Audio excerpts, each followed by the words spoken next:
멕시코로부터 캘리포니아까지 획득하여 독립 초기에 비해 3배나 넓어진 미국에게 당면한 문제는 교통망을 건설하는 것이었습니다. 미시시피 강을 제외하고는 대서양과 내륙을 연결해주는 큰 강이 없었기 때문에 미국인들은 1825년 이리호와 허드슨 강을 연결하는 이리 운하를 만들었고, 운송시간과 운송비가 줄어들며 효과가 입증되자 다른 운하들이 건설됨과 동시에 버펄로, 로체스터 등 운하 주변의 대규모 공장들도 들어섰습니다. 하지만 산악지대를 통과하는 운하를 건설하는 것은 쉽지 않았기 때문에 미국인들은 1830년 볼티모어 오하이오 회사가 처음 철로를 건설한 후 10년간 수천 킬로미터의 철로도 건설하였는데요. 이런 미국의 교통혁명은 공업지대와 농업지대, 항구와 내륙을 촘촘하게 연결하며 19세기 후반 미국 산업발전의 핵심적 역할을 하게 됩니다.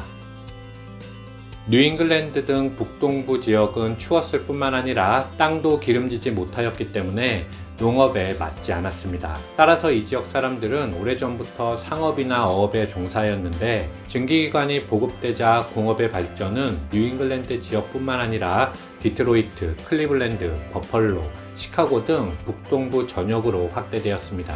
아울러 새로운 일자리를 찾아서 유럽을 비롯한 각지에서 몰린 사람들로 인하여 대서양에서 5대호에 이르는 지역은 미국 최대의 공업지대가 되었죠. 반면 남부의 경제적 토대는 여전히 농업이었습니다. 그 중에서도 핵심은 바로 목화였는데요. 산업혁명으로 면방직 공업이 발달하면서 목화의 수요가 엄청나게 성장하였습니다. 광대한 목화 농장에서 힘든 노동을 담당한 것은 당연히 흑인 노예들이었죠. 노예제도가 그리스도의 가르침에 어긋난다는 주장도 있었지만, 흑인 노예가 없는 농장 경영은 있을 수 없는 일이었기 때문에 목화 농장 역시 서부 지역으로 넓어지면서 더 많은 흑인 노예가 필요하게 되었습니다. 그렇게 하여 노예제가 꼭 필요했던 남부와 값싼 노동자가 필요했던 북부가 노예제를 둘러싸고 정치적인 그리고 경제적인 대립을 시작하게 되었습니다. 이제 노예제도를 없앨 것인가 유지할 것인가의 문제는 각 개별주로 넘겨졌는데, 노예제를 반대하는 북부는 자유주, 노예제를 채택하는 남부의 주는 노예주라 불렀습니다. 1850년 도망노예 환송법 논란, 1852년 소설 엉클 톰의 오두막 발표, 1854년 캔사스 유혈 사태 등으로 양측의 대립이 더 이상 화해할 수 없는 상황으로 치닫고 있던 상황에서 1860년 노예제도를 반대한 것으로 알려져 있던 에이브러함 링컨이 제16대 대통령에 당선되었습니다. 이에 사우스캐롤라이나가 주의회 투표를 통하여 연방 탈퇴를 결의하였고, 이어서 미시시피, 플로리다, 엘레베마, 조지아, 루이지애나, 텍사스 등 남부 6개 주의 연방 탈퇴가 이어졌죠. 이제 미국에는 2개의 연방이 존재하게 됨에 따라 전쟁은 시간 문제가 되었습니다. 그리고 1861년 4월 사우스캐롤라이나에 있던 연방군 섬터 요새에서 포성이 울린 후 남북전쟁이 시작되었죠. 남북전쟁의 진행 과정은 저스티스의 지난 영상을 참고하여 주시면 좋을 것 같습니다.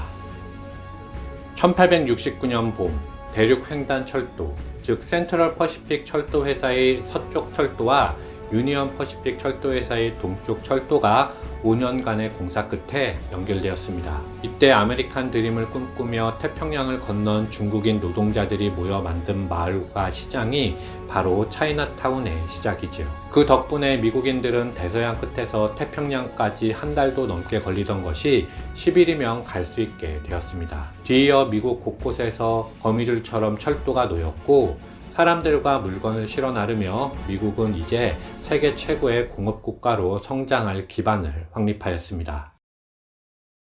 19세기 후반이 되면 미국은 벨의 전화기나 이스트먼의 사진기, 라이트 형제의 비행기를 비롯한 수많은 농업기계와 공업기계가 발명되었지만, 그 중에서도 특히 에디슨이 개발한 전기는 밤에도 공장을 밝게 비추고 증기기관을 대체하여 기계도 돌리며 미국의 무서운 성장세를 이끌었는데, 이를 제2차 산업혁명이라 합니다. 제2차 산업혁명을 통하여 1890년대 중반이 되면 미국은 드디어 공업 생산력에서 영국, 독일, 프랑스를 모두 제치고 세계 1위가 되며 1900년이 되면 전 세계 공업 제품의 3분의 1이 미국에서 만들어질 정도로 미국은 세계 최대의 공업 국가로 성장하게 됩니다. 참고로 에디슨의 발명품이 세상을 밝게 비출 수 있었던 것은 JP 모건이라는 금융가의 자본력이 있었기 때문에 가능했던 일이었는데요. 에디슨과 JP 모건의 관계는 지난 JP 모건 편을 참고하여 주시면 좋을 것 같습니다. 아울러 이 시기에 꼭 기억해야 할 것은 제2차 산업혁명의 결과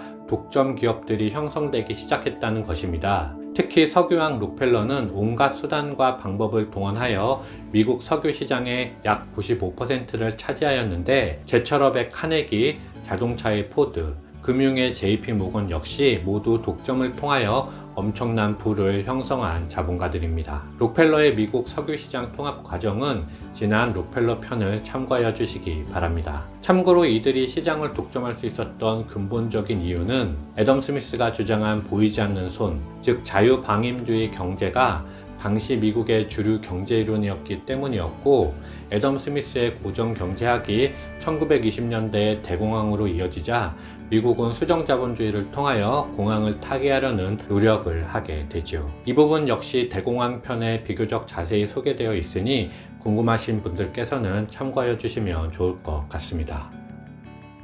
19세기 후반에 이르자 미국은 북아메리카에서는 더 이상 넓힐 땅이 없게 되었습니다. 이때 이미 유럽의 열강들은 제국주의 국가로 변모하여 식민지를 넓히고 있었기 때문에 1890년대에 이르면 미국 역시 그 대열에 합류하였습니다. 지난 영상에서 소개한 바 있던 명백한 운명 이론이 다시 한번 충실한 역할을 할 기회가 주어진 것이었죠. 그 신호탄으로 1894년에 하와이가 공화국이 된 이후에 1900년에 하와이는 미국의 준주가 되었고, 그 후 1959년에는 결국 미국의 주로 편입되었습니다. 1898년에 쿠바의 아바나항에 정박 중이던 미국 전함 메이노에서 원인 모를 폭발이 일어나자 미국은 쿠바를 식민지로 하던 스페인을 의심하기 시작했고, 언론 역시 스페인과의 전쟁을 부추기자 미 의회는 5천만 달러의 전비 지출을 허용하며 결국 1898년 4월 미국 스페인 전쟁이 발생하였습니다. 전쟁은 스페인의 또 다른 식민지 필리핀에서 시작되었는데,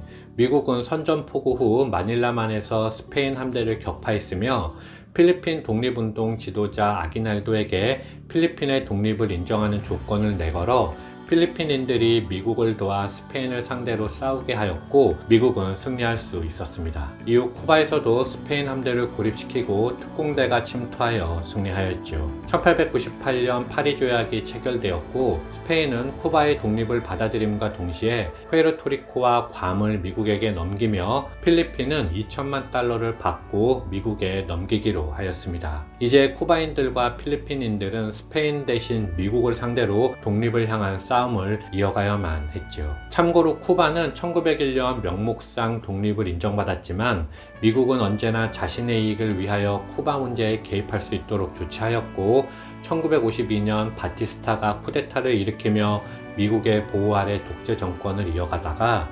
1959년 쿠바 혁명을 통하여 독재 정권을 무너지게 됩니다. 필리핀은 제2차 세계대전 중 일본에게 점령되기도 하였다가 결국 1946년 7월 독립하게 되죠.